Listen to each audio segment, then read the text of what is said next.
আহ তুলনা হয় না, দারুন।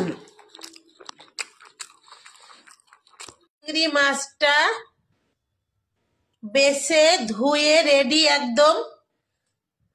এই চিংড়ি মাছের সঙ্গে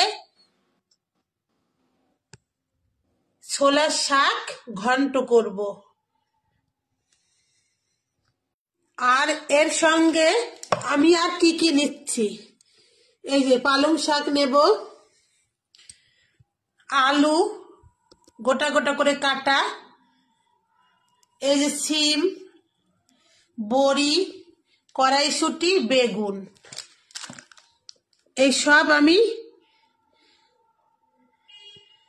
একসঙ্গে দিয়ে ঘন্ট করব। দেখতে থাকুন কিভাবে করি।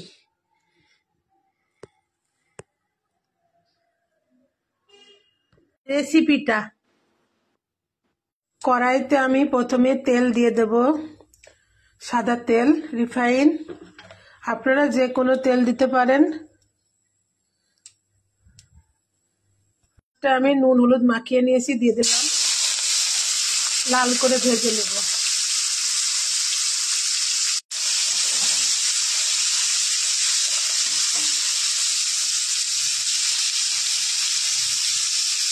চিংড়ি মাছগুলো আমার লাল করে ভাজা হয়ে গিয়েছে, তুলে নেব। আলু ভেজে নেব,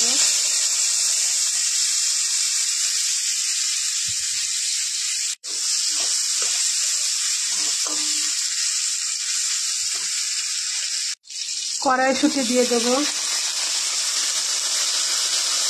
গোটা জিরা দিয়ে দেবো, পাঁচফোড়ন দিয়ে দেবো, বড়ি ভেঙে দিয়ে দেবো, তেজপাতা,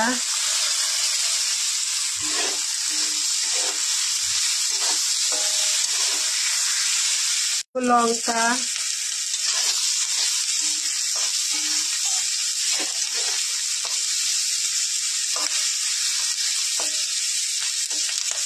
দিয়ে দেবো সিম,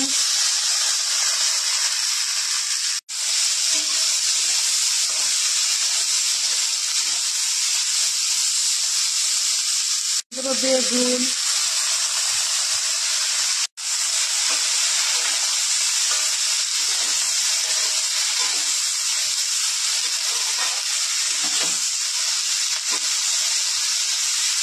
পরিমাণ মতো হলুদ,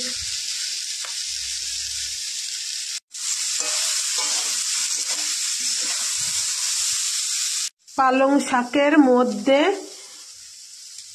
ছোলার শাক ভিতরে দিয়ে যদি কাটা হয় তাহলে কুচি কুচি করে কাটা হয়, আর শুধু যদি ছোলার শাক কাটা হয় তাহলে কিন্তু ভালো মতো কাটা হবে না, একদম ছোট ছোট করে কাটা হবে না, কুচি কুচি করে।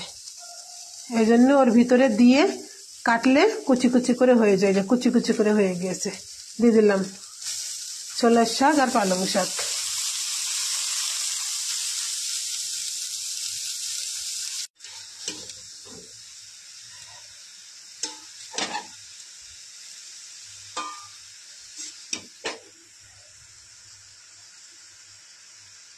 স্বাদ মতো নুন,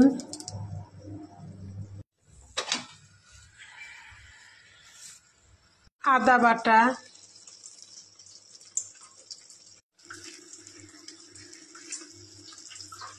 আমি একটু ঢেকে দেব।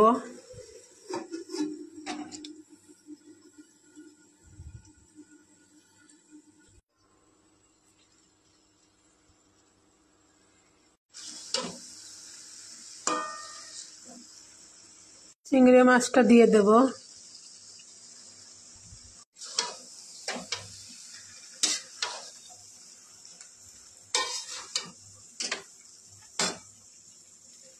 একটু কর্নফ্লাওয়ার দেবো, আপনারা চাইলে চালের গুঁড়ো দিতে পারেন, আতপ চালের গুঁড়ো পিটলি হিসাবে।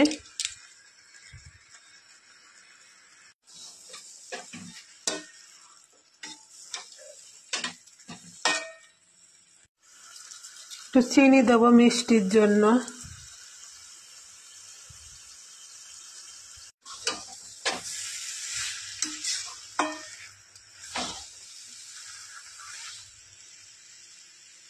আমার হাতে বানানো মশলা।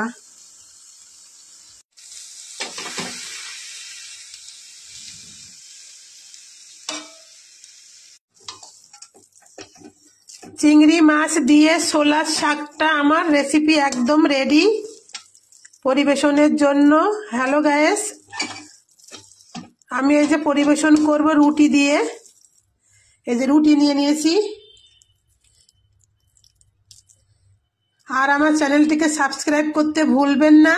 আমার চ্যানেলের নাম হাই চন্দনা ইউটিউব চ্যানেল, অবশ্যই একটা লাইক করে দিয়েন। আজকে তো আমি রুটির সঙ্গেই খাবো, পরিবেশন করব।